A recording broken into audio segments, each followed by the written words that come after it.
महामहिम राष्ट्रपति जी के अभिभाषण में मुझे बोलने का अवसर मिला है। मैं आदरणीय सभापति जी का धन्यवाद देती हूं।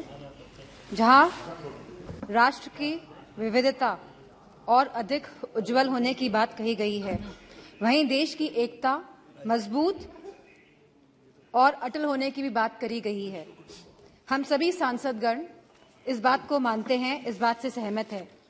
लेकिन लगभग एक दशक से जिस विश्वास के साथ देशवासियों ने 2 बार एक स्थिर सरकार चुनी है, जहां आत्मनिर्भर बनने की बात कही गई है, जहां भ्रष्टाचार मुक्त होने की बात कही गई है, जहां स्मार्ट सिटी की बात कही गई है, जहां कालाधन वापस लाने की बात कही गई है, वहीं आज हमारे समक्ष हिडेनबर्ग की भी रिपोर्ट आई है, जहां मैं समझती हूं कि सरकार प्रतिबद्ध है देश के प्रति कि उसे जवाब देना पड़ेगा कि हिडेनबर्ग की रिपोर्ट में क्या सच्चाई है।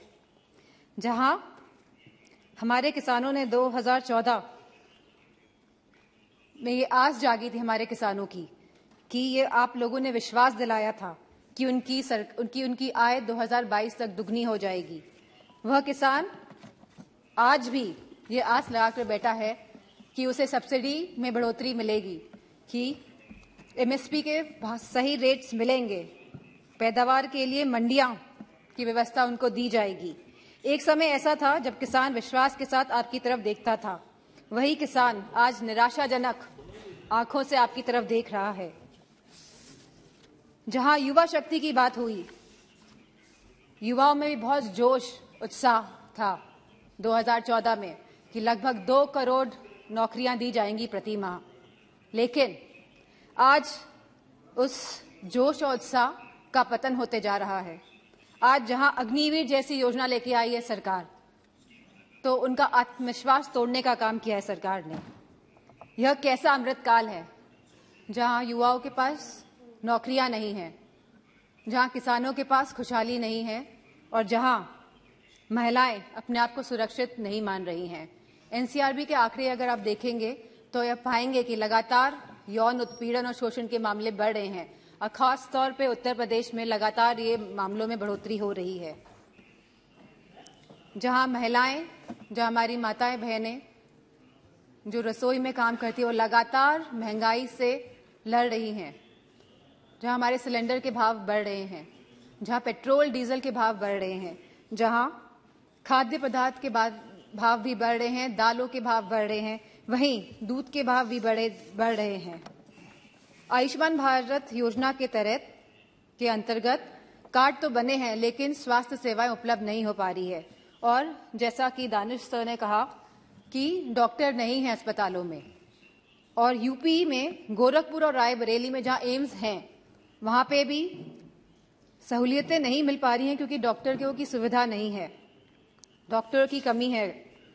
मेक इन इंडिया के अंतर्गत सरकार कई करोड़ों रुपए खर्च कर रही है जहां प्रचार में, वहीं उत्तर प्रदेश में एक भी बड़ा कारखाना नहीं लगा है। छोटे उद्योग की हालत हम सभी जानते हैं कि वह बंदी के कगार पर है।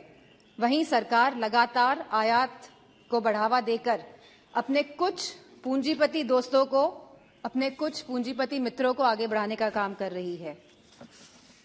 जीएसटी के नाम पर जहां बड़े बड़े उद्योगपतियों पे ईडी, सीबीआई और पॉलिटिशियंस पे भी छापे मारे जा रहे हैं, वहीं जीएसटी के नाम पे छोटे व्यापारियों को भी तंग किया जा रहा है।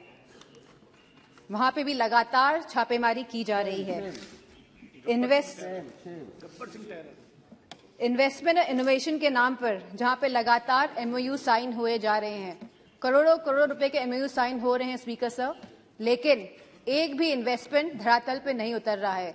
जो सरकार यह दर्शा रही है कि हम स्वर्ण काल में जा रहे हैं, जो सरकार यह दर्शा रही है कि देश आगे बढ़ रहा है, तो मेरा मानना है जहां रोजगार नहीं है, और हम कभी गरीबी नहीं हटा सकते जब तक हम लोग रोजगार अपने युवाओं को नहीं दे पाएंगे। महामहिम राष्ट्रपति जी ने कहा कि सबका विकास और सबका साथ की बात भी करी है, लेकिन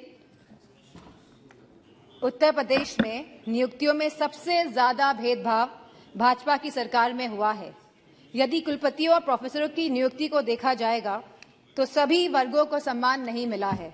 जहां राष्ट्रपति जी ने अनुसूचित जाति, जनजाति, पिछड़ा वर्ग, अति पिछड़ा वर्ग की भी बात करी है, लेकिन जातिगत जनगणना की बात नहीं हुई है। अगर हमें सही मायनों में अनुसूचित जनजाति, अनुसूचित जाति, पिछड़ा वर्ग, अति पिछड़ा वर्ग लोगों को सम्मान देना है, उनको हक और सम्मान देना है, तो हमें जातिगत जनगणना पर भी बात करनी चाहिए। इसी के साथ जहां कहा गया था कि नमामि गंगे, जहां गंगा की सफाई की बात करी गई थी, गंगा में क्रूज चलाने की कभी बात नहीं करी गई थी। जहां गंगा की सफाई की बात करी गई थी, आज भी गंगा का पानी शुद्ध नहीं हो पाया है, क्योंकि जब काली नदी और यमुना का गंदा पानी गंगा में जाएगा, जब तक ये नदियां शुद्ध नहीं होंगी, तब तक गंगा का पानी भी साफ नहीं हो सकता है। तो मेरा मानना है कि सरकार संवेदनशील नहीं है इन मामलों को लेके, और जहां सरकार कोविड की बात करती है, अपनी पीठ थपथपाती है लगातार, वहीं पे हम सभी जानते हैं कि कोविड में क्या स्थिति हुई थी भारत की। जहां सरकार ने एक तरफ कलकत्ता के चुनाव कराए थे, वहीं उत्तर प्रदेश में भी देखा गया था कि सरकार परिजनों को जलाने के लिए लकड़ी तक उपलब्ध नहीं करा पाई थी।